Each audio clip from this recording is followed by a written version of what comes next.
Have you ever had a game change your life? It's not sudden, at least for me that is. Just like with New Vegas, I never really had an epiphany that this game, this series had stirred up something special inside of me until it was too late. And yeah, on the surface, the Yakuza series of games comes off as just another quirky Japanese action RPG with a funny meme or two that you might have seen here and there on the internet. Occasionally, the combat might get praised or the boss intros, but I find myself gravitating towards these types of games which aren't really known for their highly engaging stories, just like Yakuza and DMC, but whose main claim to fame lies within their combat or the presentation. And sure, these games excel at these aspects, but I find a lot of people dismiss any deeper themes or plot threads, which I hope this video will convince you is a serious mistake. I first became aware of Yakuza 0 because a friend of mine was streaming it, and it looked fun enough, but I very clearly remember saying to him that although this game seemed nice, I didn't really want to get invested in the series with 8 mainline games and many more spin-offs. What persuaded me wasn't really the game itself, at least initially that is, but rather the soundtrack. I had seen a Coriolatto meme, and the music sounded pretty groovy. I decided to see the source and listen to it at the gym. After that, Rain came on autoplay, then other tracks, and, well, if something had music this good, it was worth at least a look. Half a year or so later, and I just finished Yakuza 7 by the time I'm writing this script, with over 400 hours in total spread across the main series of games. By that admission alone, I hope you'll bear with me as I lay out my deep love for the series, and why I think Yakuza 0, Kiwami 1, and 2 make up a perfect trilogy, although obviously not in a way that was ever intended, given that the first game is a prequel and the other are remakes of the first 2 games ever made. This video will be divided into 3 parts, each explaining every game's significance both to me personally and thematically as 1/3 of what I perceive to be a cohesive whole.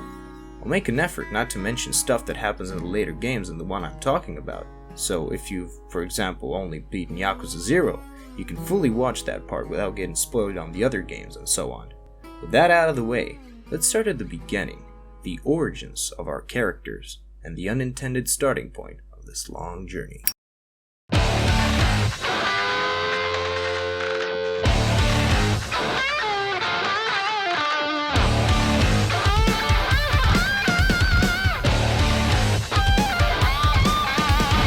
You know, prequels are a funny thing. A good one will recontextualize the games that come after them and give them even more depth. A bad one will fail to make any meaningful change at best and create massive plot holes at worst. In my opinion, Yakuza 0 isn't the former kind, and massively so. In order not to spoil things as much as possible, or recalling the plot beat for beat, I'll talk about Yakuza 0 in the language of themes. Yakuza 0 tells the story of Kazuma Kiryu, a young man starting out his career in the Japanese mafia alongside his brother, Akira Nishikiyama, who together grew up in an orphanage ran by their adoptive father Shintaro Kazama. It is said pretty early on that the only reason the both of them even became Yakuza in the first place was to mimic and help him, the man who not only saved their lives by adopting them, but who is constantly shown respect and admiration by his colleagues. This theme is repeated several times over throughout the story, with Kiryu going so far as to risk his life trying to quit the Dojima family in order to save his reputation after being framed for murder. It is here where Kiryu first meets the 3 Dojima lieutenants, who each play a central part in the story and represent aspects of the man he will attempt to become. First off is Kuze, whose whole MO is tenacity. Early on in the first chapter, he repeatedly tries to make Kiryu spy on Kazuma now that he's in prison. After our valiant protagonist rejects his offer, he dismisses him and leaves him to die, but despite all odds, he does make it to the top of the building. There, Kuze waits for him in a stoic manner, not trembling, not in a readied stance, but calmly explaining that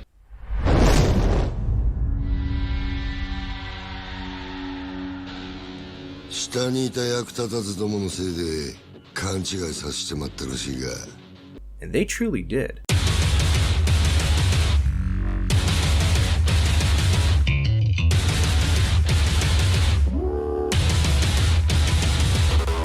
But follows next is the first of many fights where you come to learn that this old man can really pack a punch. As the first boss in the game, and chronologically the entire series, Kuze is a great foe to Kiryu, not only with his cool theme and the full back tattoo, something the video game Yakuza equivalents mostly forego in favor of cleaner, more concise imagery, but also in his demeanor, young, idealistic, and foolhardy, versus old, cynical, and battle-hardened. Although, there is one quality they both share, something that throughout his encounters with the man, Kiryu picks up on, and that is tenacity. Getting back up again, no matter how battered and bruised you are, even just to spit in the other guy's face or teach him a lesson. I mean, let's pull all of this into perspective. Daisaku Kuze is a 50-ish-year-old man who gets his finger cut off, survives a bicycle crash, getting hit by a car and a jaw-shattering punch, and still gets up to kick your ass. Matter of fact, if he was 20 years younger, Kiryu would have stood no chance against the beast. But just the love of the fight isn't the virtue that's going to keep you going on an empty tank. No, there's something more to it. At least in Kuze's case, it's pride. There's a great quote by him near the end of the game that illustrates this perfectly in my opinion.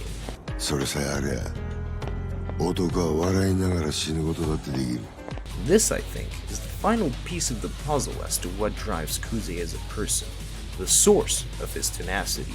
It is clear that throughout every encounter, most notably the monologue in the sewer fight, that Kuze sees Kiryu as a snot-nosed brat desperately trying to butter up to Daddy Kazuma with his every move. But as the story progresses, he realizes the man he continues to fight is just as tenacious as him. Not only that, he's ready to carve out his own ideals, different from his father's, no matter how hard and painful that may be, to protect the ones he loves, even if he can't do that all the time, and to live and die by his convictions. Another great piece of evidence for this interpretation is the aforementioned black and red tattoo on Kuze's back. The menacing portrait here is Enma, the god of the underworld in Shinto Buddhist mythology, whose role it is to judge souls as they enter hell, separate the wicked from the worthy. In fact, this is even further reinforced if we take a look at Kuze's theme names. Both Pledge of Demon and Oath of Enma allude to this fact, and overall present Kuze as a walking trial for our would-be dragon to overcome. At the time of their final battle, Daisaku is ordered to bomb the Kazuma family office, something no one at the time there could stop him from doing, but instead, he waits out front, patient and understanding. He pulls up his fists to challenge Kiryu one last time, to test if his tenacity is as strong as his own.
Then, once he's successfully passed it, Kiryu bows and gives respect to the man, admiring his spirit and giving him honors the likes of which only he out of the 3 lieutenants deserves.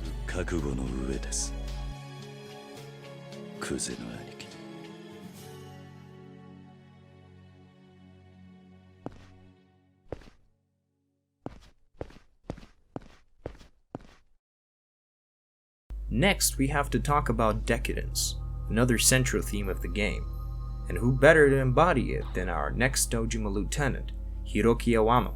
Right from the get-go, even from his voice alone, we can tell the contrast between Kuze's gruff demeanor and Awano's sleazy tenor. The man is dressed in bright colors, clearly enjoys the pleasures of the time, signified by the first lines that come out of his mouth in your initial introduction to him.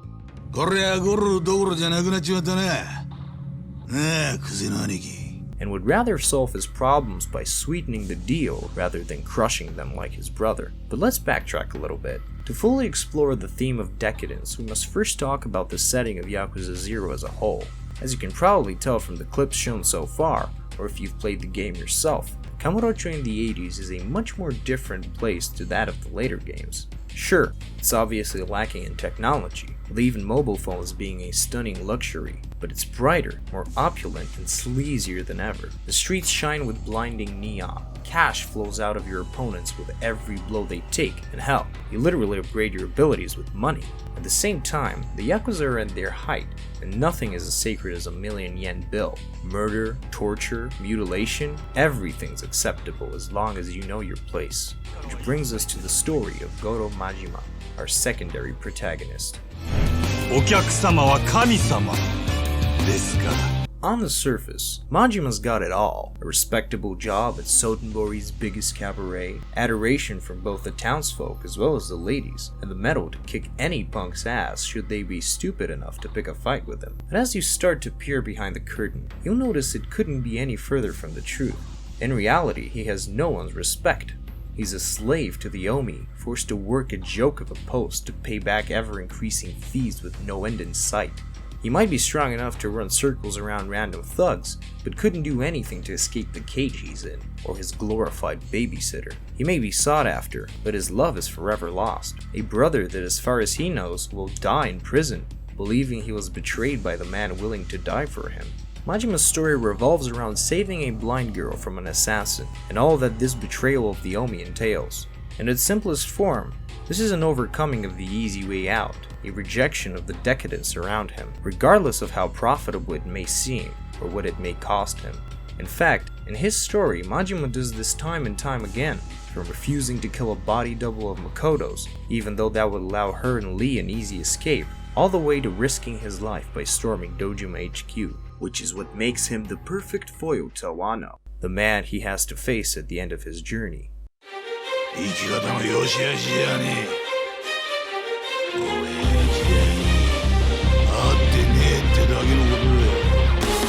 Here, we see a full picture of the man, as opposed to the peaks we've had throughout various moments in the story. He reveals to be a sadist. Plain and simple, it is unclear to what degree he once had honor. In fact, it's heavily implied he didn't, shooting random girls just to prove a point, beating Kiryu's brother right in front of him when he damn well knows Nishiki can't fight back. But a strange idea dawns on him while fighting the clearly smaller man, rabid with determination, mad enough to challenge the entire Dojima family, their heaviest hitter no less.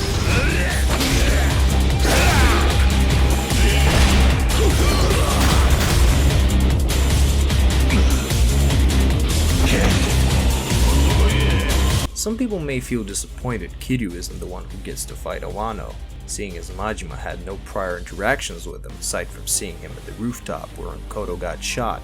That's understandable, I suppose. But to me, the foolhardy Cyclops finally gets to him precisely because he isn't fighting for his brother or father, but just a random girl.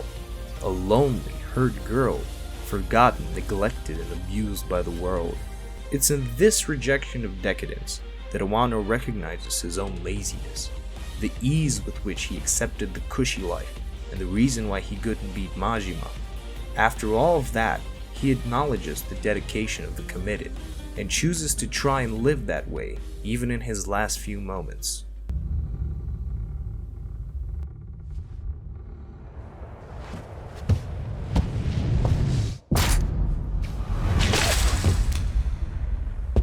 Awano.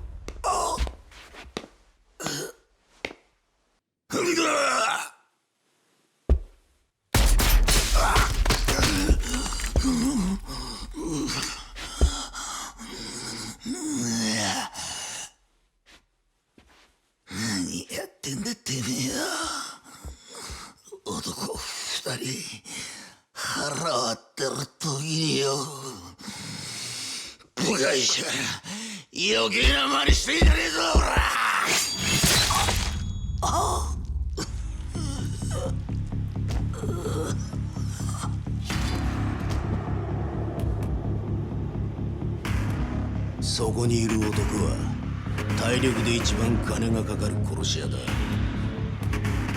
そいつに仕事を受けさせるルートと金があるかい。俺は誰だろうが好きにやる。In the end, past the honor and the sleaze, we are confronted with the game's final theme, or at least my interpretation of it, and that is diligence. Yakuza 0 in a way demonstrates that people will always fight for a goal, but will often delude themselves into thinking they're fighting for something else. Kuze never really cared about the Dojima family. Hell, I don't think he even respected a Yakuza like Sohei, who would never get physical, have the tenacity to get his own hands dirty. Instead, he was loyal to the creed, the idea of what the Yakuza is supposed to be. Awano also makes a big deal out of acquiring the captain seat from Kazuma, yet you can see he never really goes through with it, never has the dedication.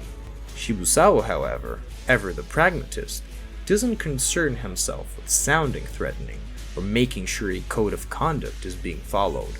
Behind the scenes, through any means necessary, he claws towards that goal. His true goal, the one he is absolutely confident is his actual intention. I mentioned earlier that the lieutenants were very good characters for exploring the central themes of the game, but they're not the only ones who embody these ideas. Lee and Nishitani are very formative in Majima's journey to reject the easy path and go balls out, while Nishiki demonstrates the kind of thinking that makes killing your brother to spare him a prolonged and gruesome death seem like an honorable thing to do, even if beneath the surface that's simply running away and easier to do than taking on the much harder task of standing alone against a massive mafia organization, a lesson he later learns, which lets him stand proud beside Kiryu. But these are all characters with nuance, layers, 3 dimensions to them, while Majima's last boss is a clear, ruthless demonstration of the final theme.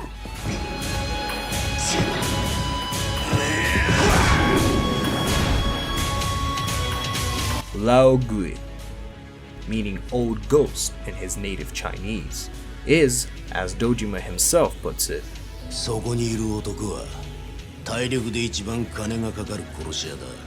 He isn't fighting for a cause, he isn't fighting with honor, and he is entirely dedicated to killing or maiming by any means necessary.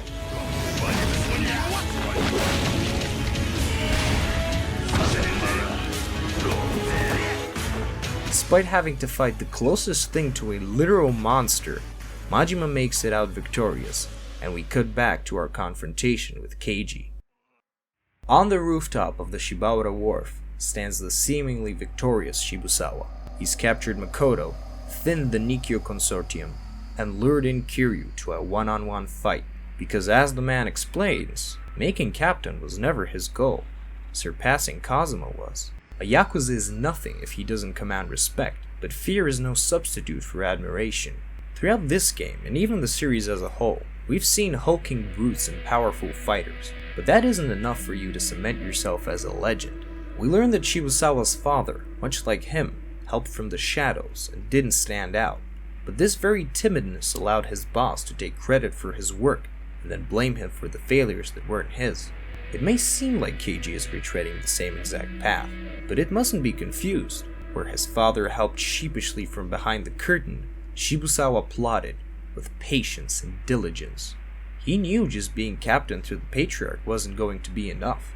That alone would put him in the same position as his father. He needed a legend, a title. Kiryu doesn't care. To him, a title is meaningless. In fact, it is repulsive if you pen your name in someone else's blood, like Shibusawa's done. But here we have a great response from Keiji, calling out the young man's naive hypocrisy. The whole reason he set upon this journey, protecting Kazuma, was not out of altruism or concern with moral good, but pure and simple debt to his foster father. As a matter of fact, Kazuma himself was dirty. The Tojo clan's best assassin was a murderer, plain and simple. He dragged innocents like Tachibana and Makoto, who could have reunited without taking part in the empty law debacle, but whose part was necessary in Dojima and his lieutenants' downfall.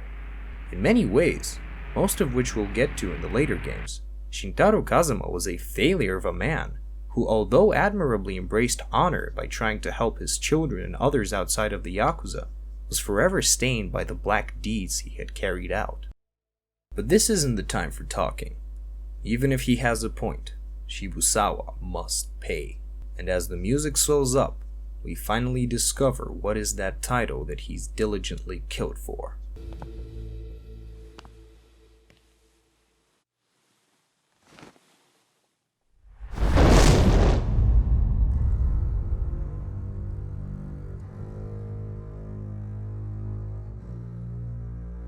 Ryu 背負ってんのはおめえだけじゃねえんだよ。お前を殺し風間を越えてほら堂島の竜になる。俺はそんな肩書きはいらねえ。だが竜は一匹でいい。ああ、お前の言う通りだ。付き合ってやるぜ、そのくだらねえ戦いに。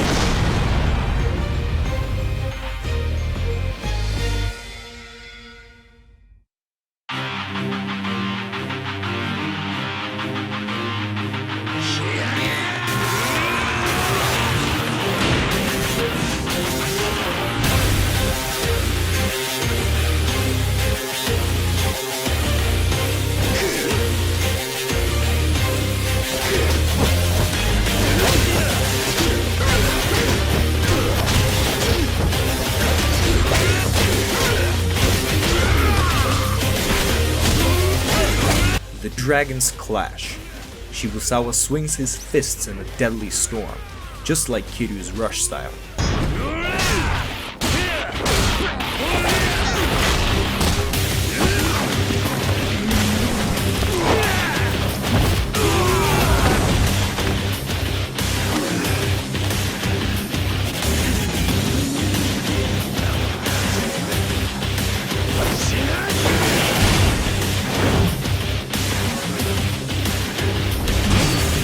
Hurls furniture mercilessly, mirroring the beast style.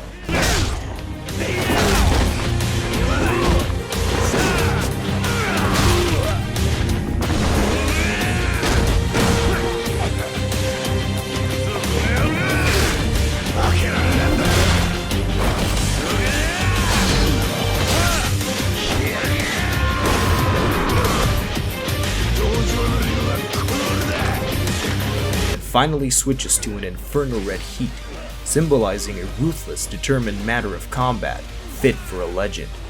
But like is said in the series time and time again, there can only be one dragon.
Bleeding out on the floor, Shibusawa taunts Kiryu one last time, urging him to kill him, to finally take a life, follow in his father's footsteps, and make a name for himself. Determined, diligent, and fueled by bloodlust, Kazuma complies until a certain someone stops him from connecting that final thing. ダメだ、Kiryu! 錦越えちゃならねえ。その一線越えちまったら戻ってこられなくなる。こいつ殺したとこで何にもならねえだろうが。お前勝手に先は死んじゃねえよ。兄弟踏みとどまれ。いつか最後の一線を越えなきゃならねえ時が来たら、そん時は俺も一緒に越えてやる。だから錦。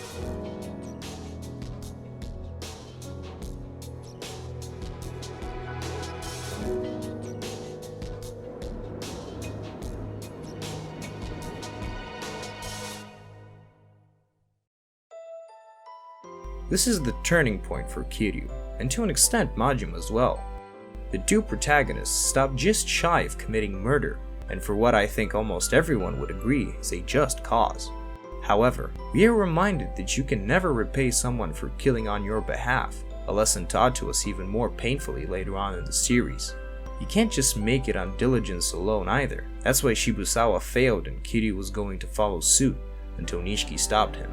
Yakuza 0 is a game about pride, a game about realizing that the easy path may look tough and that drastic decisions might seem grand, but on the surface are the coward's way out. A game about perseverance, no matter how many times you fail, and questioning without renouncing. Ultimately, Kiryu sees the error of Kazuma's ways, and although he'd still willingly give his life for the man, chooses to be better. As he puts it himself, when he finally decides to rejoin the family after all. 白も黒も気分じゃねえ。今の俺はこれがいいんだ。俺が決めた。これで始めたいんだ。 Even Majima learns to respect Sagawa, the man who's caused him nothing but trouble and hardship, for the lessons he imparted on him. He takes on the spirit of Nishitani and Lee, their diligence, their kindness, their unapologetic bravery, disguised as madness, and builds upon it. 真島五郎っち男の生き方に。 Throughout all the minigames, side activities, and wacky stories, we tend to forget that this is the heyday of the Yakuza, the mob, organized crime. But Yakuza reminds us of this in a spine-chilling contrast. Not only are the performances in Zero stellar, due to the now experienced voice actors for the main characters, but also the many real-life movie stars who play the new entries in the series. At the end, Zero has not only arguably the best combat, music, and side stories in the series, but also the simplest story about the bulk purchase of a lucrative property that weaves all of these interpersonal motivations into it. And yet, it's still not my favorite in the series, which will have to be our next entry.